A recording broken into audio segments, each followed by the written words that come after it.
En 1990, Daniel Kahneman, l'auteur de Thinking Fast and Slow et chercheur fantastique en psychologie, a réalisé une expérience dans laquelle il a réuni deux groupes d'étudiants dans une même salle. Il a donné des tasses avec le blason de leur université à un groupe d'étudiants, il n'a rien donné à l'autre groupe. Il a ensuite demandé aux deux groupes d'étudiants de négocier le prix des tasses. Le groupe qui n'avait reçu aucun cadeau a estimé le prix des tasses à 3 $, tandis que le groupe qui avait reçu les tasses en cadeau a estimé leur prix à 7 $.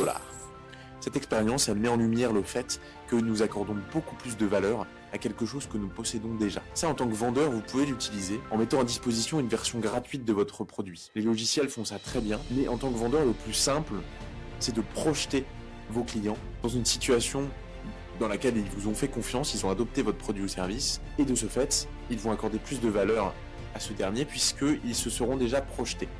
C'est tout simple, mais ça marche très bien. Concrètement, vous leur dites: imaginez-vous dans un an avec ma solution qui vous aura apporté plus 30% de bénéfices. Est-ce qu'à ce moment-là, vous me feriez confiance, quoi? Le Loup de Wall Street le fait extrêmement bien dans le film avec Leonardo DiCaprio. Je vous conseille de le regarder, c'est une masterclass. C'est l'histoire de deux étudiants en économie qui se sont lancés le défi de perdre 15 kilos en 9 mois. Ils ont réussi tous les deux, pourquoi? Parce que celui qui n'y arrivait pas devait payer 10 000 $ à l'autre. 10 000 $, c'est énorme. Donc, deux biais sont intervenus dans ce challenge. Il y a eu le premier qui est l'aversion à la perte, on en a déjà parlé. C'est l'idée que lorsque on est confronté à la perte de quelque chose, on a 2 fois plus de douleur que si on devait gagner la même chose. Et le deuxième, c'est évidemment le fait que ces deux personnes étaient en compétition. Atteindre tout seul un objectif est 100 fois plus dur que de devoir l'atteindre en étant mis en compétition avec quelqu'un d'autre qui a le même objectif. Celui qui utilise très bien ce biais, c'est Alec Henry. Alec Henry, c'est un entrepreneur à succès français qui a fondé entrepreneurs.com et qui aujourd'hui organise des challenges pour ses clients. Il les met en compétition les uns avec les autres et ceux qui atteignent les meilleurs résultats grâce à sa solution et son accompagnement se voient offrir des cadeaux, se voient offrir des journées incroyables avec des entrepreneurs ou à Dubaï. Et ça fonctionne extrêmement bien. Je vous conseille d'utiliser cette idée du challenge dans vos ventes. John Watson, un psychologue américain, a tenté de comprendre nos mécanismes émotionnels profonds lors d'une expérience à laquelle il a fait participer un petit enfant de 11 mois qui s'appelle Albert. Il a mis Albert dans la même pièce qu'un petit rat blanc avec lequel il jouait au départ tranquillement, il le caressait, il rigolait.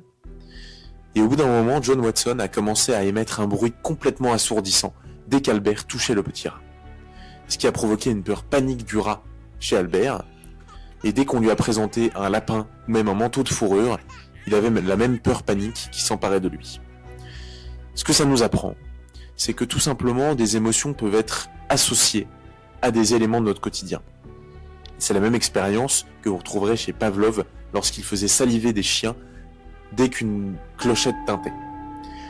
En tant que commerciaux, ce qu'il faut bien retenir, c'est qu'il faut que nos prospects aient une émotion très positive à chaque fois qu'ils sortent d'un échange avec nous. Et ça, les meilleurs moyens de le faire, c'est d'être très sympathique avec eux, de s'intéresser à eux d'une manière qui n'est pas professionnelle à chaque fois, et ensuite leur apporter énormément de valeur à chaque échange pour qu'ils en ressortent avec un sentiment très positif. Durant les années 80, un acteur qui allait par la suite devenir très célèbre avait besoin d'argent puisqu'il n'avait plus de quoi manger. Il a donc appelé un de ses amis pour qu'il lui prête de quoi se sustenter. Son ami arrive donc chez lui, va dans la cuisine pour se servir un verre d'eau, et là il tombe sur 5 bocaux, avec plein de cash dedans. Sur chaque bocal, il y a une étiquette, loyer, électricité, gaz. Donc son ami se retourne vers l'acteur et lui demande pourquoi est-ce qu'il a besoin d'argent. Là il lui montre un des bocaux, avec marqué nourriture, et dans lequel il n'y avait plus un seul euro. Ce que cette histoire nous apprend, c'est que avoir une comptabilité mentale, avoir un budget, c'est extrêmement important. Allouer des ressources, là on a décidé de les allouer, sinon notre argent il part dans des futilités, on ne sait même plus où il est parti. Dans le cadre de la vente, ce qui est très important, c'est de faire comprendre à vos clients que ce que vous leur proposez, c'est un investissement. Et ça rentre dans un des budgets qu'ils ont prévus ou qu'ils devraient avoir prévus. Typiquement, si vous vendez de la formation, eh bien vous allez peut-être parler d'un de vos clients qui est très prospère, qui a réussi très bien dans le business, parce qu'il alloue 20% de son budget à de la formation tous les ans pour être plus efficace, pour être meilleur dans ce qu'il fait, et en définitive pouvoir augmenter ses tarifs. En 1977, 3 chercheurs américains ont réalisé une expérience qui consistait à exposer des cobayes à un certain nombre d'affirmations, vraies comme fausses, afin d'obtenir un score de véracité de la part des cobayes à la fin de l'expérience. C'était étalé sur 3 sessions, durant une période de 3 semaines, et ce qui est incroyable, c'est que les affirmations qui étaient répétées le plus souvent ont obtenu un score de véracité qui augmentait au fur et à mesure des sessions. De manière très simple, une affirmation qui était répétée un très grand nombre de fois pouvait être notée 60% en taux de véracité au départ et arriver à 67% en moyenne à la fin. Donc une augmentation de 7 points de pourcentage, ce qui veut dire que la confiance dans l'information que les cobayes avaient a augmenté juste parce qu'on les a exposés davantage à l'information. Ça, c'est un biais qui est utilisé largement par les médias classiques, qui vous exposent une centaine de fois par mois à la même information, juste pour que vous y accordiez de la confiance.